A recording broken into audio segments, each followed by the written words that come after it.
Kami menyokong dan berpegang teguh dengan ajaran Sihak yang menyatakan bahawa Nabi Muhammad itu Allah dan Allah itu Nabi Muhammad. Allah itu Muhammad, Nabi Muhammad sallallahu alaihi wasallam itu Allah. Pelik. Sedangkan dalam surah Al-Ahzab ayat 40, Allah Subhanahu wa taala bersabda, A'udzubillahi minasyaitonir rajim, ma kana Muhammadun aba ahadin min rijalikum walakin Rasulullah wa khataman nabiyyin wa kana Allahu bikulli syai'in alima.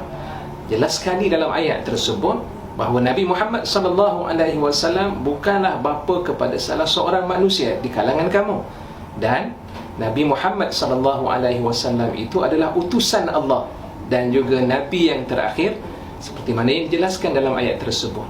Bagaimana kita boleh berfikir bahawa Nabi Muhammad itu adalah Allah, sedangkan Allah mengatakan Nabi Muhammad itu adalah utusan Allah Subhanahu wa taala? Tolong fikir-fikirkan dari akal kita. Allah ialah nama pangkat kebesaran yang teragung yang disandang oleh Nabi Muhammad SAW. Nama ialah subjektif, abstrak, bukan konkret dan bukan sesuatu. Ini bermakna Allah merupakan subjek dan Nabi Muhammad SAW ialah objek. Untuk dijadikan contoh, kita boleh ambil filem P. yang bertajuk Sarjan Hasan. Sarjan ialah subjek kerana ianya tidak mempunyai jisim dan tidak mempunyai jirim, manakala Hasan pula ialah objek kerana Hasan mempunyai jisim dan mempunyai jirim. Jika tiada sarjan, tiadalah Hasan. Begitu juga sebaliknya. Nabi Muhammad tidak melahirkan dan tidak dilahirkan dengan berdasarkan dalil daripada ayat surah Al-Ikhlas, lam yalid wa lam yulad. Sedangkan kalimah lam yalid wa lam yulad itu bukan merujuk kepada Nabi Muhammad sallallahu alaihi wasallam. Dia adalah merujuk kepada Allah Subhanahu wa taala. Bila Allah menyebut ayat Kul huwallah, katakanlah olehmu wahai Muhammad sallallahu alaihi wasallam, dialah Allah, dan Allah itu adalah zat, nama khas bagi pencipta kita.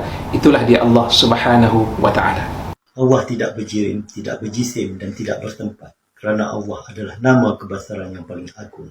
Dan Tuhan empunya nama Allah ialah Nabi Muhammad SAW. Dalam surah Syura ayat ke-11, Allah Subhanahu wa taala menyebut tiadalah bagi Allah Subhanahu wa taala itu menyerupai sesuatu, dan Allah Maha mendengar lagi Allah Maha mengetahui. Jadi Allah ni bukanlah objek. Allah Subhanahu wa taala tiada tempat, Allah tidak berjisim. Maka dalam keadaan yang demikian, kita mengatakan bahawa Allah Subhanahu wa taala pencipta dan dia tidak sama dengan makhluk yang dicipta. Renung-renungkanlah. Assalamualaikum. Tolong fikir-fikirkan dari akal kita. Allah ni pencipta kita. Wala in sa'altahu man khalaqas samawati wal ard la yaqulunna Allah.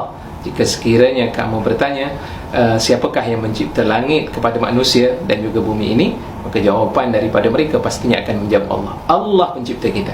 Siapa pula Nabi Muhammad sallallahu alaihi wasallam? Dia adalah utusan Allah. Allah sebut dalam surah Ali Imran ayat 144, wa ma Muhammadun illa rasul. Tiadalah Muhammad itu melainkan utusan daripada Allah Subhanahu wa taala. Dalam surah An-Nahl ayat 143, Allah Subhanahu wa taala menyebut fasalu ahla dzikri in kuntum la ta'lamun. Bertanyalah kepada orang yang berilmu jika sekiranya kamu tidak mengetahui. Maka sebab itu dalam hal-hal berkaitan dengan agama, jangan kita gunakan akal kita, jangan gunakan fikiran kita dan hawa nafsu kita semata-mata untuk bercakap dan berbicara. Tapi tolong jumpa dengan guru-guru kita untuk memahami maksud daripada ayat-ayat yang dibicarakan oleh Allah Subhanahu wa taala dalam Al-Quranul Karim.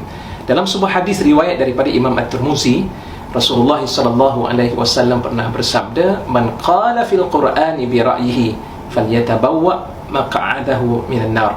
Barang siapa yang berkata tentang Al-Quran itu dengan pandangannya semata-mata, dengan idenya semata-mata, maka dia sedang menempah tempat duduknya dalam api neraka Allah Subhanahu wa taala. Jauhilah daripada segala fahaman-fahaman seumpama ini. Mudah-mudahan Allah Subhanahu wa taala meletakkan kedudukan kita yang terbaik dalam syurga Allah Subhanahu wa taala, insya-Allah. Tolong jadi manusia yang berfikir, dapat muhasabah diri, dan menjadi insan yang sentiasa berusaha untuk mendekatkan diri kepada Allah dengan kita bertemu dengan guru-guru yang mendekatkan diri juga diri kita kepada Allah Subhanahu wa taala. Belajarlah daripada mereka. Mudah-mudahan Allah memberikan hidayah dan panduan kepada kita bersama, insya-Allah.